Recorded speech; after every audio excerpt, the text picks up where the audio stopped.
Peuple lu. Une nouvelle émission littéraire présentée par Laura Siboni.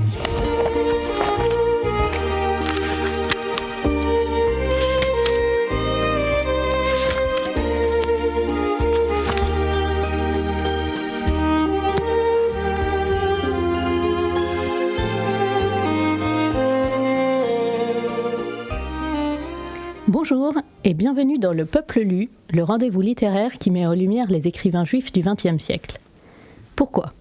Parce que déjà être écrivain ce n'est pas facile, être juif au XXe siècle c'est pas folichon non plus, mais alors être écrivain juif au XXe siècle c'est le creuset, sous haute pression, de toutes les misères, les angoisses, les déceptions.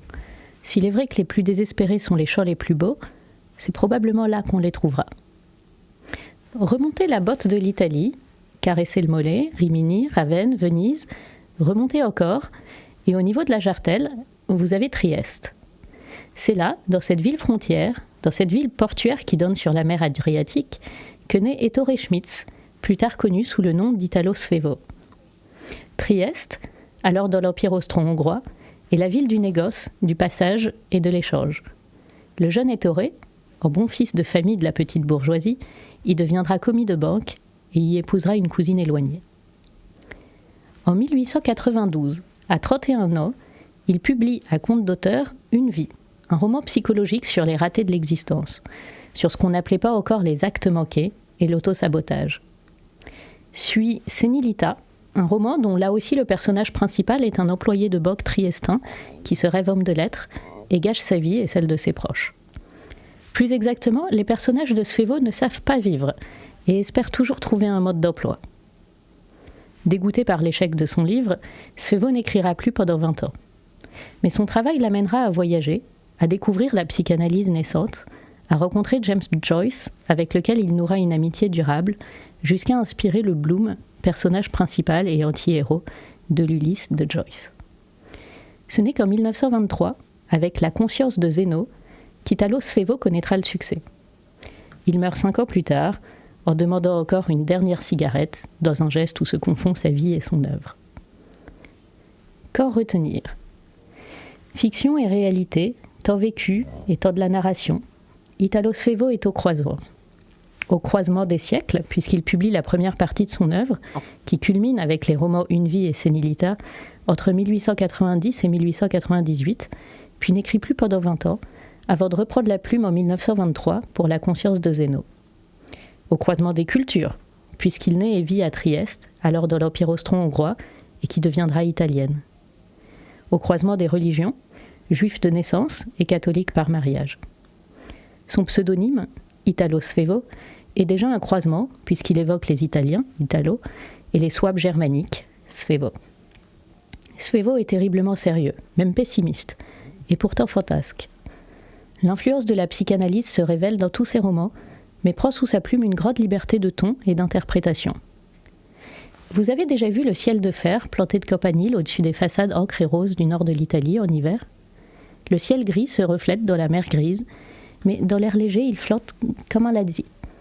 C'est ce qui distingue Svevo, qui, pour d'autres aspects, pour l'importance de l'introspection, des détails intimes, pour l'étirement d'un anti-héros qui joue avec la fiction, a pu être comparé à Proust en France ou à Joyce en Irlande. Chez ces narrateurs, le ridicule ne vire pas à la culpabilité mystique, mais à la bouffonnerie. Ils sont pathétiques, mais jamais pitoyables. Au fond, Italo Svevo est convaincu que la vie est un spectacle, même s'il est triste et finit mal.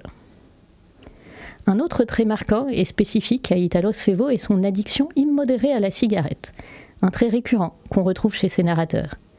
Et on n'a aucun mal à imaginer l'anti-héros de l'inertie de vivre, enveloppé d'un nuage bleuté qui lui tourne légèrement la tête, qui à chaque cigarette se répète que c'est la dernière et refait mécaniquement le geste, semblable à celui de tourner une page, de prendre une dernière, et laisse ainsi sa vie se consumer en fumée aux paresseuses volutes. Pour l'accompagner, les flots capricieux de la Moldao dans le poème symphonique de Smetana, Ma Vlast. Vous savez que la tradition au peuple lu est de laisser l'invité choisir le morceau. Aujourd'hui, l'invité m'a dit « Svevo est pour moi connecté à Claudio Magris, l'auteur de Danube, mais comme je déteste le beau Danube bleu, ce sera la Moldao, qui est un fleuve proche, et qui a eu le mérite d'inspirer la Hatikva. Et ainsi, par saut de puce, on rejoint la conscience de Zeno. Ainsi donc, tout de suite, Ma Vlast, la Moldao par Smetana, interprétée par l'Orchestre national symphonique de Pologne.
C'était Ma Vlast, la Moldao, par Smetana, interprétée par l'Orchestre national symphonique de Pologne. L'invité avait raison, ces flots capricieux s'accordent bien au style si particulier d'Italo Svevo. La preuve tout de suite avec le 3e chapitre de la conscience de Zeno. Tenez-vous bien, nous plongeons dans les pensées les plus intimes du narrateur. Le docteur à qui j'en ai parlé m'a conseillé de commencer mon travail par une analyse historique de mon goût pour le tabac. Écrivez, écrivez, vous verrez comme vous arriverez à vous voir tout entier. Je crois que sur ce sujet, le tabac, je puis écrire ici à mon bureau sans aller rêver sur le fauteuil. Je ne sais par où commencer et j'invoque l'assistance des cigarettes, toutes si pareilles à celles que j'ai aux lèvres. Aujourd'hui, je découvre tout de suite quelque chose que j'avais oublié. Les premières cigarettes que j'ai fumées ne se trouvent plus dans le commerce.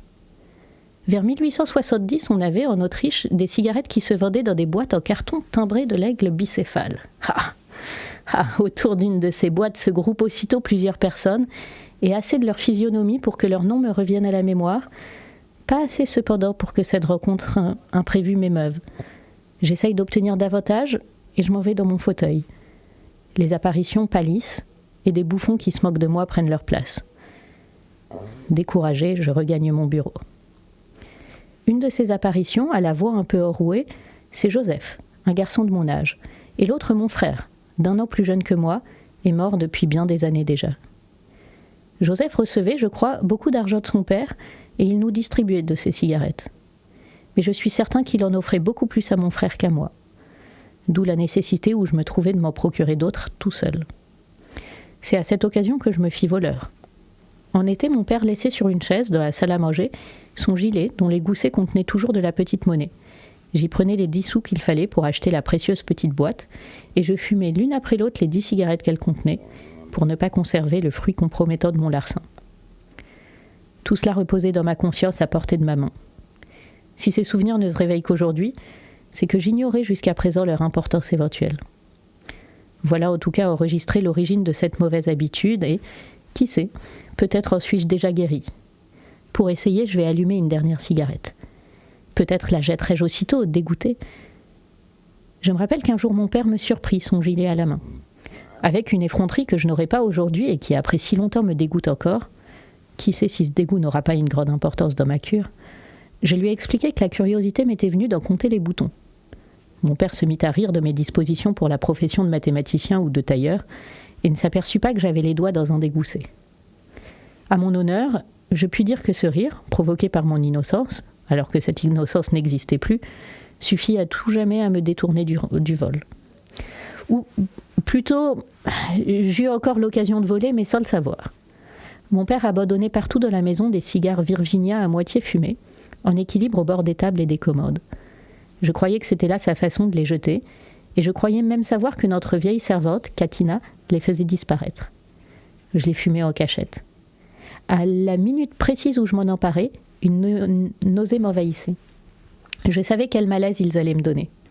Après quoi, je me mettais à fumer jusqu'au moment où mon front se couvrait de sueur froide et où mon estomac se soulevait. On ne dira pas qu'étant enfant, je manquais d'énergie. Ce n'est pourtant pas autour d'un cigare ou d'une cigarette, mais d'un thé, que j'ai eu la chance de rencontrer maître Marc Lipskier pour parler de son goût pour Italo Svevo. Maître Lipskier est avocat au barreau de Paris, spécialisé en droit de l'innovation, enseignant à l'école des mines, fondateur de plusieurs entreprises, Verdi Ventures, Bamboos and Bees, de l'ONG World of Blockchains et de nombreux autres. Et donc aujourd'hui, pour parler d'Italo Svevo, nous avons la chance de recevoir maître Marc Lipskier, spécialiste en droit de l'innovation, en innovation du droit et grand lecteur d'Italo Svevo. Petit lecteur d'Italo Svevo, toujours un petit lecteur. Et justement, pourquoi cette idée de petit? Est-ce qu'on ne peut pas lire Svevo avec ambition? On peut lire avec ambition, mais Svevo a peu écrit, donc on ne peut pas lire beaucoup de Svevo.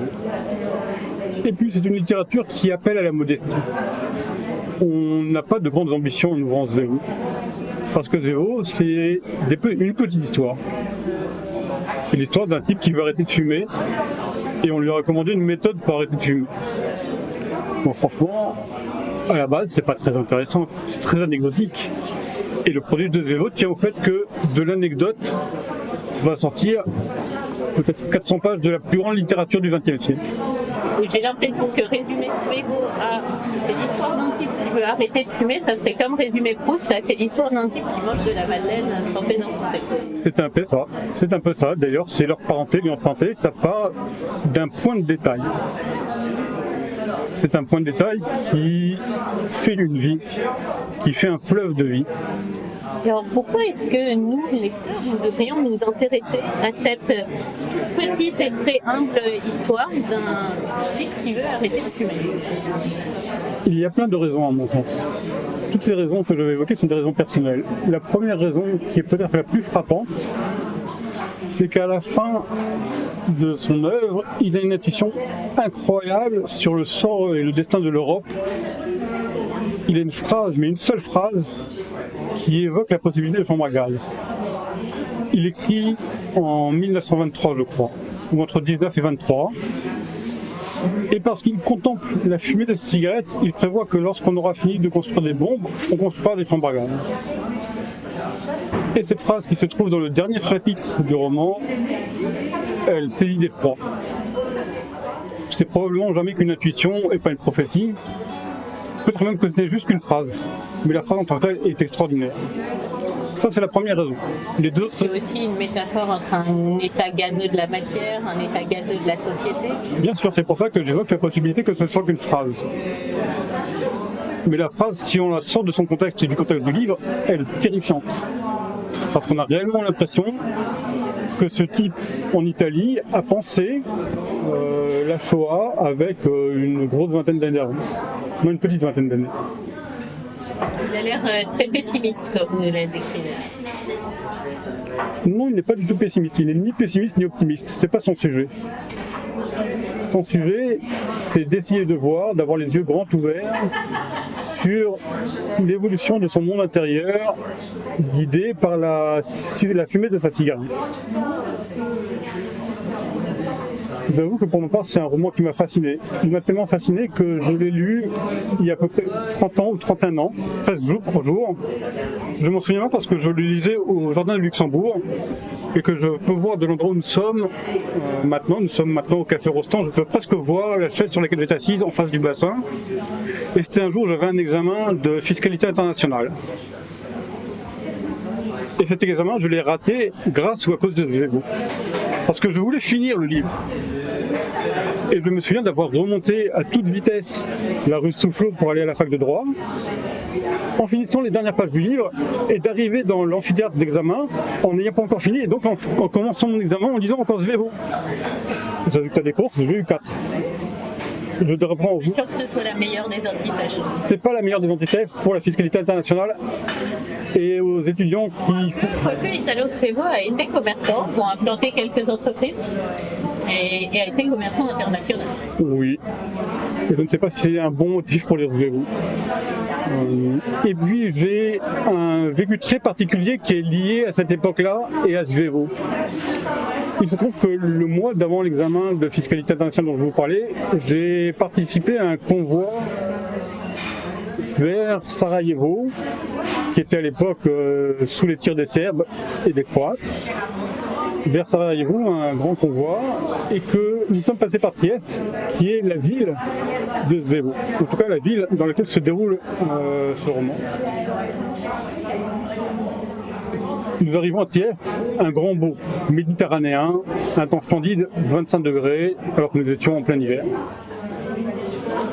On fait quelques kilomètres en sortant de Trieste et donc en sortant d'Italie, on passe en Slovénie, la route serpente et tout de suite on passe dans des montagnes et là il y a un immense brouillard.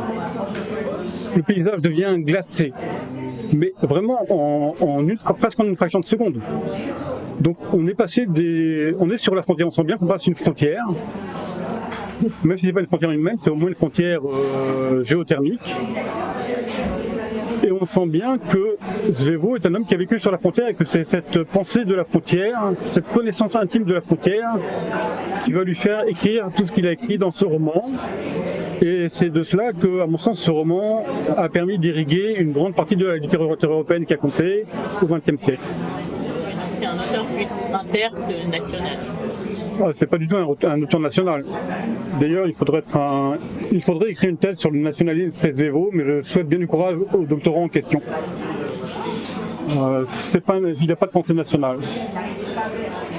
Et puis c'est plus un auteur de la fumée que du brouillard, je dirais. C'est plus un auteur de la fumée que du brouillard. C'est très bien vu. Il rapporte à la première personne. Il rapporte à la première personne. Donc le brouillard n'est pas extérieur. Quoique peut-être son cerveau est-il un petit peu embrumé par moments.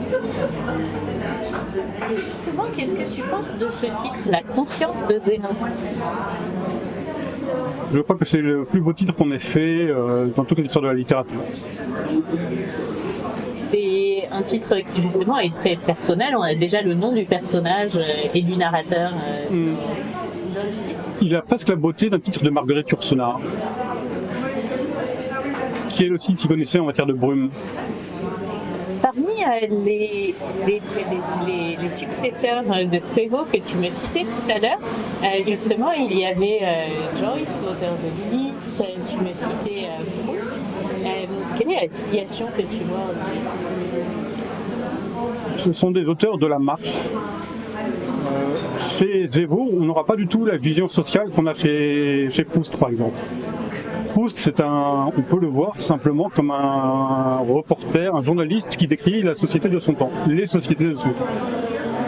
On n'a pas du tout cet aspect-là chez Svevo. En revanche, pour ce qui concerne les évolutions intimes, internes des personnages, comment d'évolution en évolution interne, il va espérer un grand changement chez lui. On voit ça très bien chez Ulysse qui lui opère ses changements en une seule journée en déambulant à travers Dublin. J'aurais très envie de demander, est-ce qu'on peut imaginer Svevo heureuse? Je ne comprends pas cette question. Je ne sais pas ce que c'est que le bonheur. Et je pense que c'est déjà une réponse. Merci beaucoup. Marc Lipsier, si tu avais une œuvre de Svevo à recommander, une manière de commencer son œuvre pour quelqu'un qui ne l'aurait pas encore lu, qu'est-ce que ce serait? Svevo est très peu écrit. Il a écrit 3 livres ou 2 livres et demi selon la manière dont on les compte. Il a écrit un premier livre relativement court qui s'appelle Senilita, qui est son tout premier livre, qui est peut-être le plus difficile par lequel commencer. Et puis il y a La conscience de Zénon, qui est un livre très facile à lire, qui est un livre absolument fascinant. Qui a maturé pendant 20 ans. Qui a maturé pendant très longtemps. Il a mis 4 ans ou 5 ans à l'écrire après la Première Guerre mondiale. Et c'est le génie absolu. Et puis il y a Ma vie, qui est un livre par lequel je recommande de ne pas commencer la lecture de Svevo. Dans La conscience de Zénon, c'est l'idéal. En plus, elle se trouve en folio, je crois. Donc c'est à la portée de toutes les bourses. Et est-ce qu'il y a une manière de lire Svevo? Est-ce qu'il se lit dans son bain? Est-ce qu'il se lit avant de se coucher? Est-ce qu'il se lit dans le métro? Moi, je l'ai lu au Jardin du Luxembourg au lieu de préparer un examen de fiscalité internationale. Donc je pense qu'on peut le lire n'importe où et dans n'importe quelle condition, tellement c'est passionnant. Dans le lit, dans le bain, si ça fait beaucoup de vapeur, on sera en condition. De nos jours, on ne fume plus dans les cafés, mais si on fumait encore dans les cafés, on pourrait très bien imaginer de lire Svevo en ayant une cigarette au bec. Allez, une dernière question. À qui est-ce que tu offrirais La conscience de Zénon? À une femme que j'aimerais très fort et qui serait très intelligente. Très belle conclusion. Merci beaucoup Marc Lipsier pour cet entretien. Avec plaisir. Autour d'Italo Svevo. Merci et nous vous retrouvons la semaine prochaine pour le prochain épisode du Peuple Lu.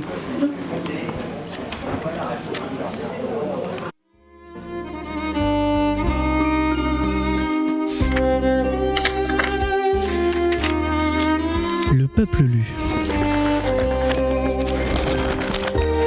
Une nouvelle émission littéraire présentée par Laura Sibony.